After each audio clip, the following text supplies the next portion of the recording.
Mari kita melanjutkan pembahasan kita dengan tema ditolak di bumi, diterima di surga. Ibrani 8 ayat 4. Demikianlah firman Tuhan, sekiranya ia di bumi ini, ia sama sekali tidak akan menjadi imam, karena di sini telah ada orang-orang yang mempersembahkan persembahan menurut hukum Taurat. Pernahkah saudara mengalami ditolak dari suatu pekerjaan karena tidak memenuhi syarat formal? Padahal saudara tahu bahwa saudara sebenarnya lebih mampu daripada mereka yang diterima.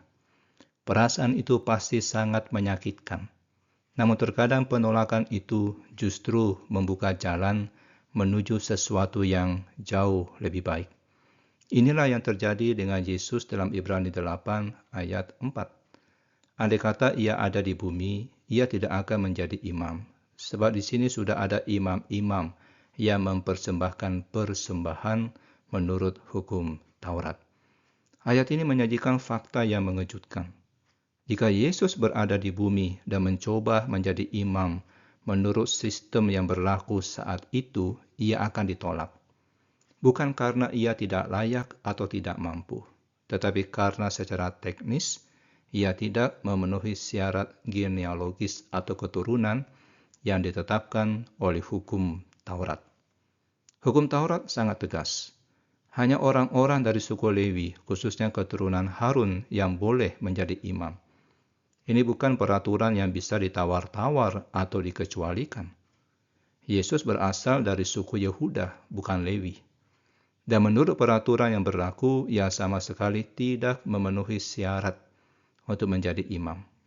Sistem keimaman di bumi sudah penuh dan tertutup bagi orang-orang dari luar suku Lewi.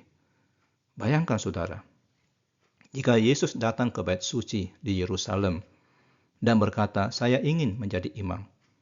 Para pemimpin agama akan langsung menolaknya.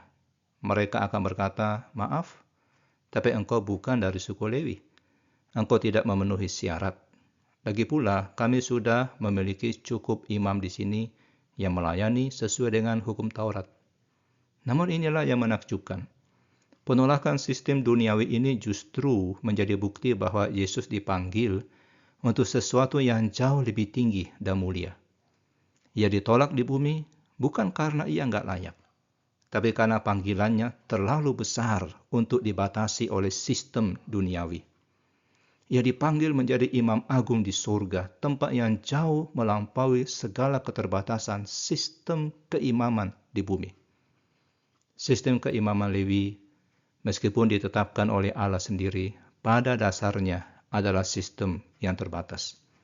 Para imam itu harus terus mempersembahkan korban berulang-ulang karena korban-korban itu tidak pernah sempurna. Mereka sendiri adalah orang berdosa yang juga membutuhkan pengampunan. Mereka akan mati dan harus digantikan oleh generasi berikutnya. Sistem ini meskipun kudus dan penting tidak bisa memberikan solusi kekal untuk masalah dosa manusia. Yesus dipanggil untuk melayani dalam sistem yang sepenuhnya berbeda.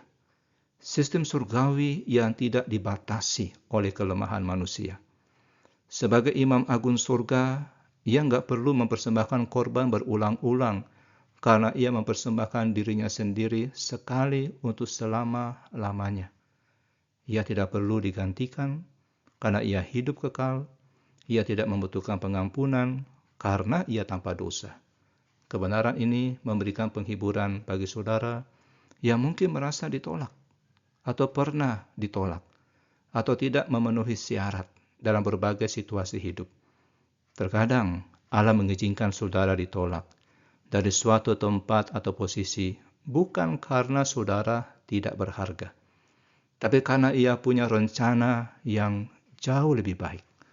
Penolakan di satu tempat bisa menjadi pembukaan jalan menuju sesuatu yang jauh lebih indah. Lebih dari itu, ayat ini mengingatkan saudara bahwa akses kepada Allah tidak tergantung pada sistem-sistem duniawi yang seringkali eksklusif dan diskriminatif.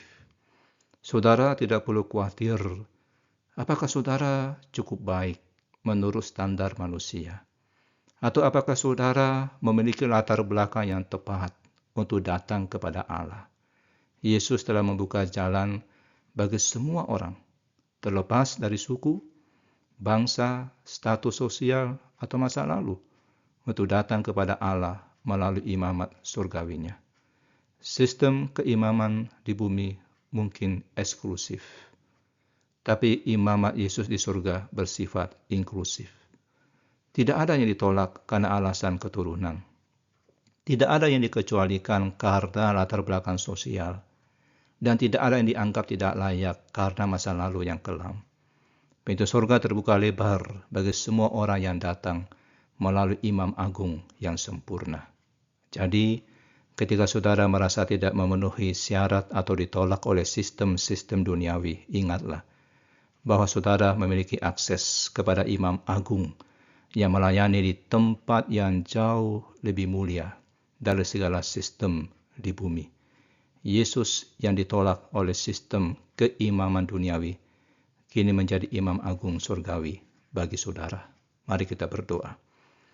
Bapa Surgawi, terima kasih karena Yesus dipanggil menjadi Imam Agung surgawi yang melayani bagi kami. Meskipun ia ditolak oleh sistem duniawi, Engkau menerimanya di surga untuk melayani bagi kami. Ketika kami merasa ditolak atau tidak memenuhi syarat, tolong ingatkan kami bahwa melalui Yesus, kami selalu diterima di hadapan-Mu. Berikan kami keyakinan bahwa akses kepadamu tidak bergantung pada standar manusia. Di dalam nama Tuhan Yesus kami berdoa. Amin.